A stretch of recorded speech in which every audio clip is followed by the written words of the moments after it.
how would we live our lives if our framework is not a linear time frame, but it's a circular time frame in which God is involved with humanity and he is working with us and through us, and it just continues on and on and on.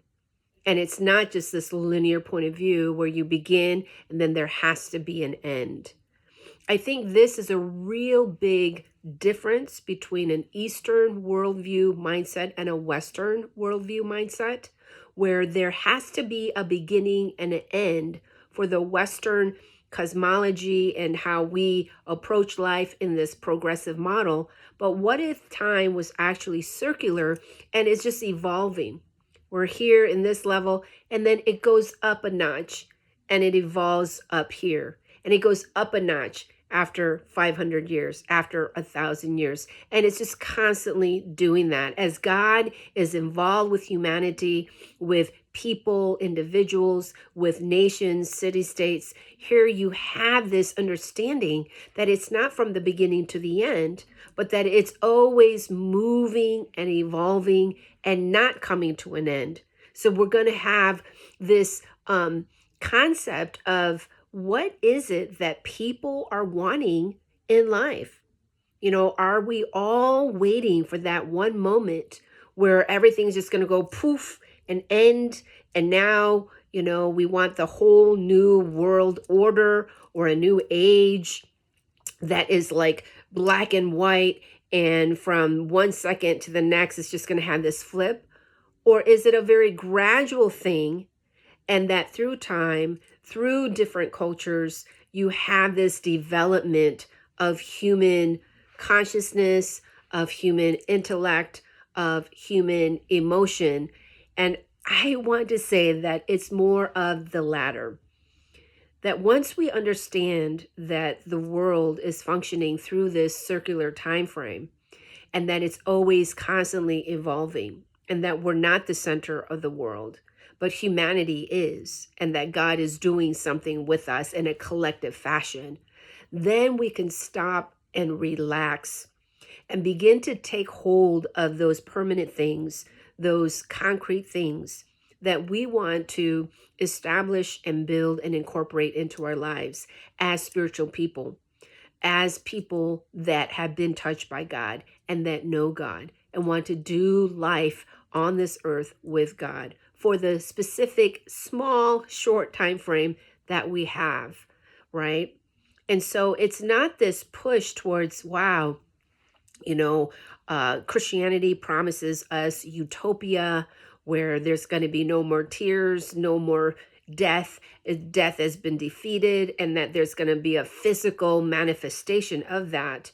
What if all of that was actually a covenantal way of talking in the Bible for the audience of the Bible, and that Christianity has just misinterpreted that to make it mean a physical reality? There you have a huge clash with what's really being said in the Bible versus the application of this. And boy, does the application really involve a lot of mass destruction to make that happen. And I think that there's a huge shift and a divide in how people are looking at that, this worldview, a future worldview. And if you are linear, then you want it to end. You want a reset. You want, for Jesus to come back and start this thing all over again, that you're going to somehow be a part of that. Whereas in what if the Bible is actually from a circular time frame and they did not view God in that way or time in that way, but rather that recognize that we are a part of what God is doing, and that we know that God is continuing to do something with us.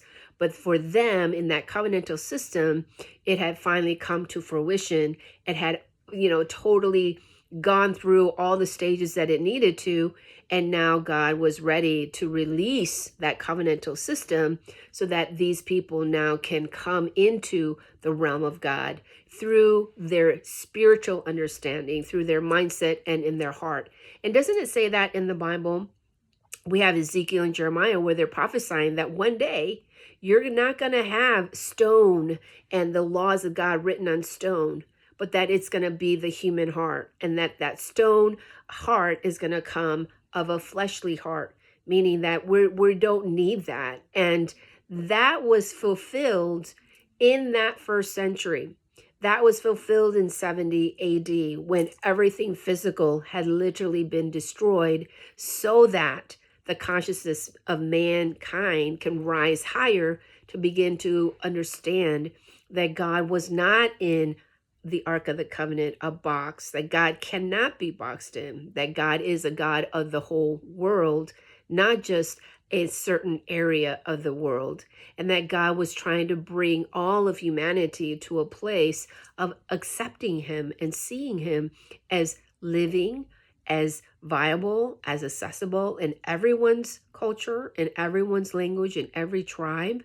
And that the Stone Age thinking of having to go through a sacrificial blood system, through a priesthood, through a temple system, was no longer the way to God. That was an establishment that man had created, but that God had something way greater and more and deeper. And so that message in the Bible of the cross and what Jesus has done, that message is very powerful because Jesus exemplified the very nature of how God wanted to deal with mankind from that moment on. Now, it's been 2,000 years later, and those that are caught in the mix of this evangelical Christianity or religion or Roman Catholicism, you have this still linear point of view that is still tracking that somehow at the end there's going to be an end. And this is where I want to challenge that view, because the Bible doesn't represent that view. The Bible never did.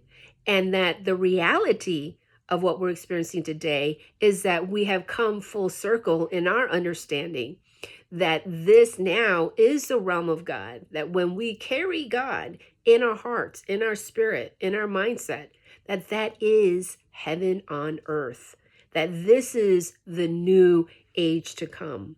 This is the new creation, if we can still use that terminology, that this is what God wanted for humanity. And we are here now actually living it and experiencing it. So do we have anything to wait for? No, there's nothing for us to wait for because the Bible has been fully completed. We now have to be thinking of how do we want to build our lives? How do we want to establish our lives with what we know? That's the next adventure.